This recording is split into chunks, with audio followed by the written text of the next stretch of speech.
Okay, Kelly, it's going to be a short lesson today, but an important one. I think I've already explained this topic though, but we keep on going back and forth between Algebra 1 and Algebra 2, and your topics are really bumping into each other a lot, so I'm not really sure what I've explained to you and what I've really explained to Algebra 2, but that's okay because I'm just going to repeat myself anyway, so if I repeated myself with you, then it's all good, okay? We're talking about slope-intercept form. So as soon as you see, Kelly, an equation like this, which we've talked about already, but if you see an equation like this, it's an equation of a line, okay? Not of a circle or of a U or anything like that. This is an equation of a line. This is the format. Y equals mx plus b, okay? So if you look at example 1, when it says graph this line, well, first you need to know that that line is in the y equals mx plus b form, which is called your slope-intercept form, and I'll explain to you in a second why it's called that, okay? But sometimes they're going to tell you to graph things, and they're going to tell you to graph those things that are not in the right form. So that's why you need to know what a slope-intercept form is, because in order to graph a line, it has to be in this form. So look at example 2 really quickly. You're going to see in example 2, it says use the slope-intercept form to graph the equation, okay?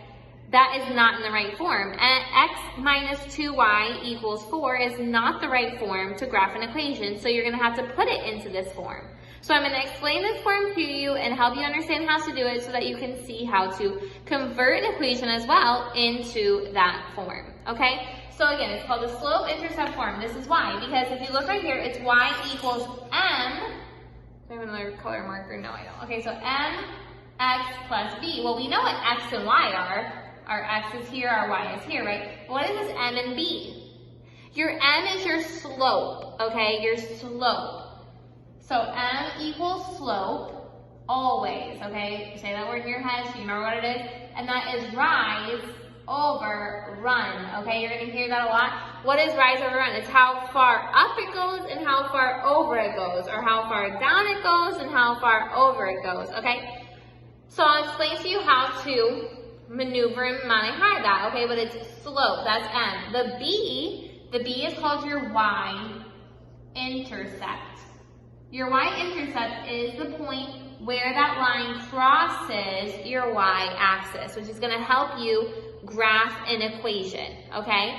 So let's go through the things again. This is the slope-intercept form. It's y equals mx plus b. M is your slope. Slope is rise over run.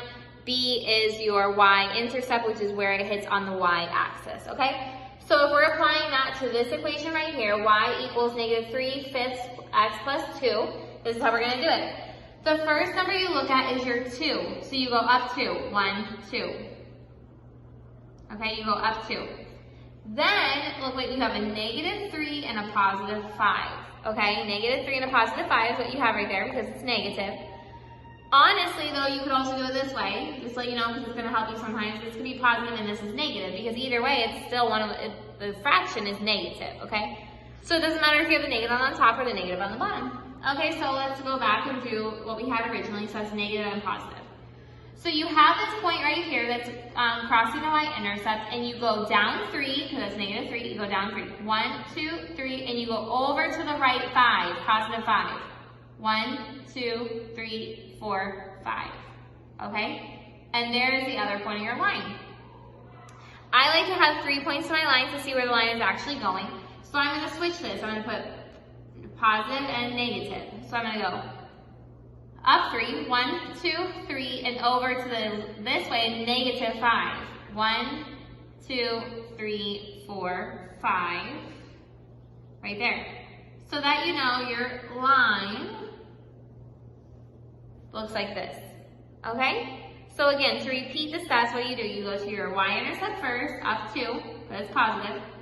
Then you go down 3, 1, 2, 3, over to the right 5, 1, 2, 3, 4, 5, and then up 3, 1, 2, 3, and down over to the left 5. And that's how you hit your line with the slope-intercept form. Okay, so example 2 is going to show you the same thing, but you first have to convert the line equation into your slope-intercept. Okay, so here we go. Look at example 2, Kelly. I didn't put example 2, but there it is. Okay, this is x minus 2y equals 4.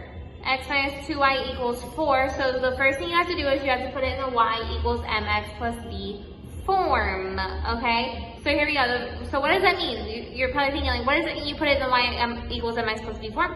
You just solve for y. Okay, you have y by itself. That's what you do. So you just get everything off to the other side. So the very first thing I'm going to do is move my x. Okay, so I have negative 2y equals negative x plus 4, right? Because I moved the x over here and changed the signs.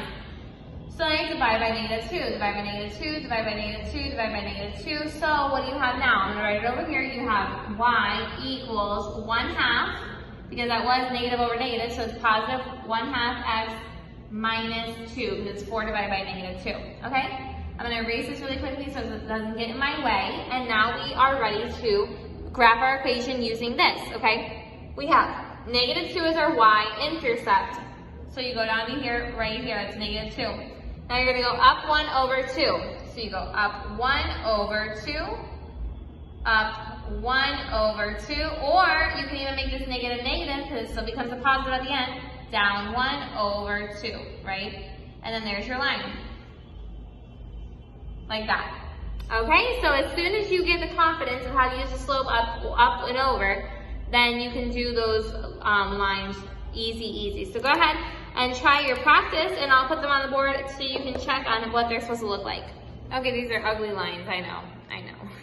They don't look very pretty.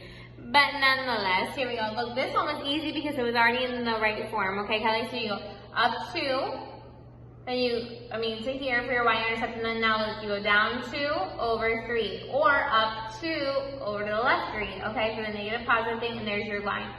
This one I hated because, look, you have to get the y by itself, right? So you move the 5 over and it becomes a negative 5. Then you divide by 3 and it becomes x is 1/3 x minus 5/3. 5/3, are you serious? So you have to go, that's negative 1 2/3 is what that is. So you have to start like here, you have to estimate what that is.